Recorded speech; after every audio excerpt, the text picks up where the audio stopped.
Somos centelhas de amor, somos eterna mudança, trabalhando na caridade dessa grande fraternidade.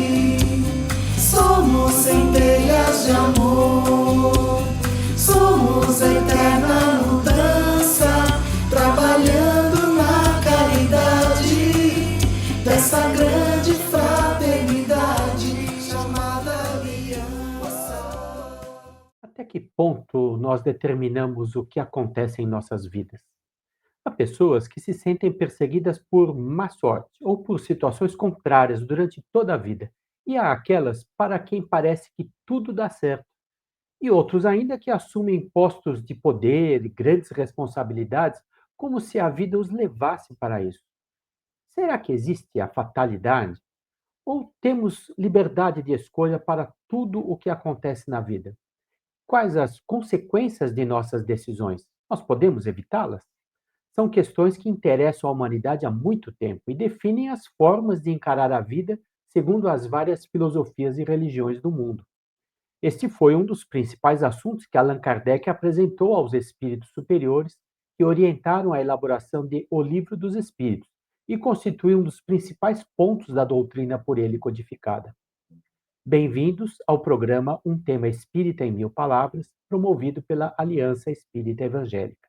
A aliança é um ideal de fraternização, vivenciado por meio de programas de estudo, trabalho e reforma íntima, adotados por mais de 300 centros espíritas em diversos países. Meu nome é Eduardo Miyashiro e este é o canal Aliança.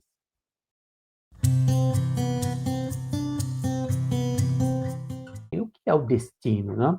Quando nós ficamos sabendo de casos notáveis, como pessoas que deixam de embarcar num voo e sofrem uma queda, ou escapam de um acidente por poucos minutos, ou então ainda pessoas que recebem um prêmio inesperado, curam-se de uma doença fatal, ou conhecem casualmente pessoas que mudam o rumo das suas vidas, é difícil deixar de se perguntar: será que isso estava escrito? Que o destino dessas pessoas estava traçado? Bom, isso tem levado à elaboração das filosofias fatalistas, né, segundo as quais o destino está infalivelmente escrito e tem que acontecer daquele jeito. Seria uma forma de explicar tudo na vida e, ao mesmo tempo, dizer que não adianta se perguntar o porquê dos fatos. Entretanto, isso vai contra o nosso senso pessoal, né, de que temos capacidade de escolher o que vamos fazer e que essa escolha pode alterar o rumo dos acontecimentos da nossa vida. Ou seja, nós mantemos a percepção da nossa liberdade de escolha, mesmo quando os acontecimentos da vida parecem apontar para o contrário. Será que as nossas vidas já estão completamente traçadas? Será que a família em que nascemos, a pessoa que escolhemos para casar, os filhos que nascem desse casamento, a profissão que adotamos, a empresa que trabalhamos, são fatores que tinham que acontecer do jeito que aconteceram? Ocorrências como essas levam as pessoas a conceituar o destino como sendo a força que nos leva a passar por determinadas experiências sem que possamos evitá-las ou modificá-las. Mas vejamos o conceito de livre-arbítrio. Em palavras simples, livre-arbítrio é a capacidade do ser humano arbitrar ou escolher o que vai fazer. No futebol, o árbitro não é aquele que decide se um lance foi falta ou não, e então como é que o jogo vai seguir em função disso? Portanto, arbitrar é decidir. Em um exemplo simplificado, nós podemos escolher avançar o sinal vermelho ao dirigir um carro ou não, mas nós somos totalmente responsáveis pelo acidente que vier a acontecer em seguida. Isso pode ser extrapolado para as várias situações da vida. Vejamos o aspecto moral do comportamento humano. Uma pessoa que decide caluniar, agredir ou ferir outra pessoa, ela demonstra que não compreendeu as leis divinas da justiça e do amor. E, como responsável por essas escolhas, deve assumir as suas consequências. Para a doutrina espírita, o livre-arbítrio é um fator essencial para a compreensão da vida, porque Deus nos criou para evoluirmos incessantemente. E o desenvolvimento da capacidade de escolher segundo as leis divinas é uma medida desse progresso. Segundo o princípio de ação e reação, em analogia à mesma lei da física com esse nome, quando agimos, a vida reage sobre nós com a mesma intensidade. Isso é para que sintamos o que é sofrer uma ação semelhante. E se reconhecermos que o que fizemos para outra pessoa não é bom quando outra pessoa o faz para nós, nós aí estaremos no caminho do aprendizado espiritual. E a partir daí, serão necessários o arrependimento e a reparação da falta cometida. Com o passar do tempo e das repetições, o espírito em evolução assimila o comportamento que é mais compatível com a lei de Deus, como sendo o da sua própria natureza, e assim o aprendizado se consolida. Mas vejamos os esclarecimentos contidos em O Livro dos Espíritos sobre alguns aspectos do livre-arbítrio. Vejamos, por exemplo, os limites do livre-arbítrio e as influências externas da vida, na questão 847.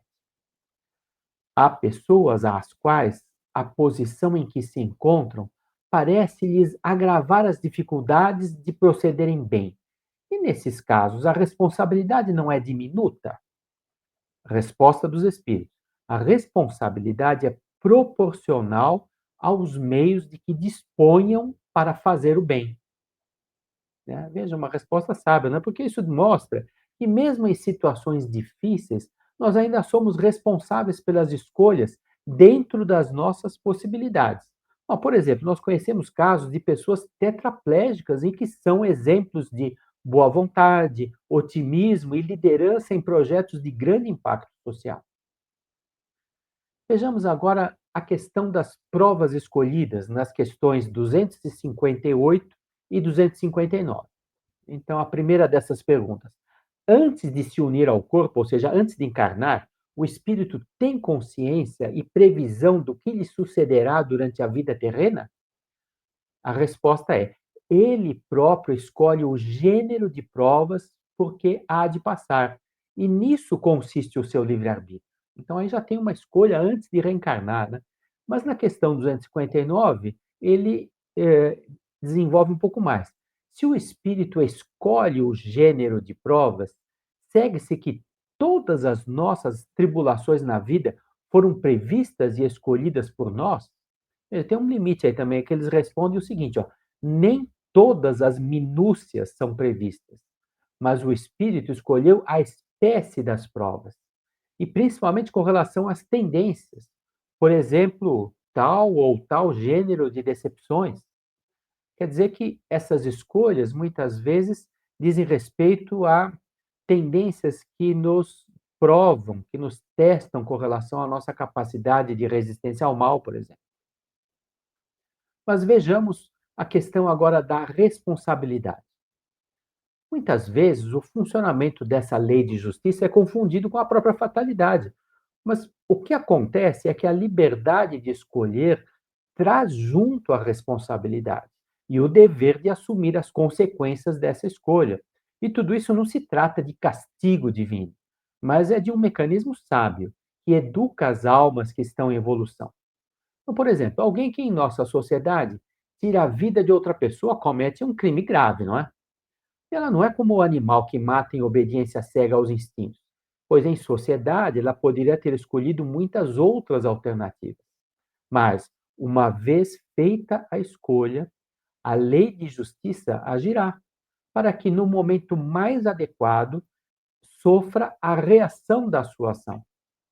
Pode ser que a sua vida também seja tirada, ou que alguma dor de igual intensidade lhe ocorra, para que passe por uma perda equivalente e assim tenha a possibilidade de reconhecer o erro, arrepender-se, redimir-se através da reparação que a vida nesta ou em outras em reencarnações vai lhe proporcionar.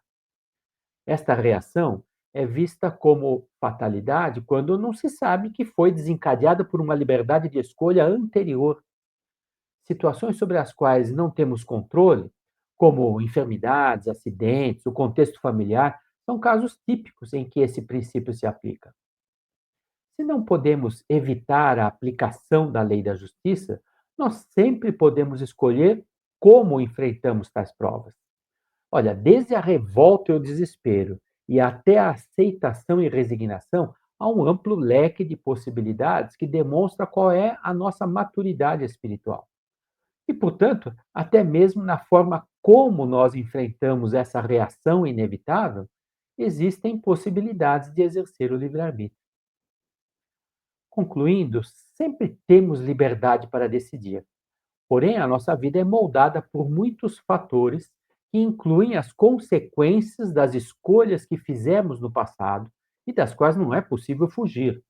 Embora possam ser situações difíceis, todas elas demonstram o amor do Criador pelas criaturas, pois é sua vontade que todos aprendam as leis universais e evoluam até a perfeição.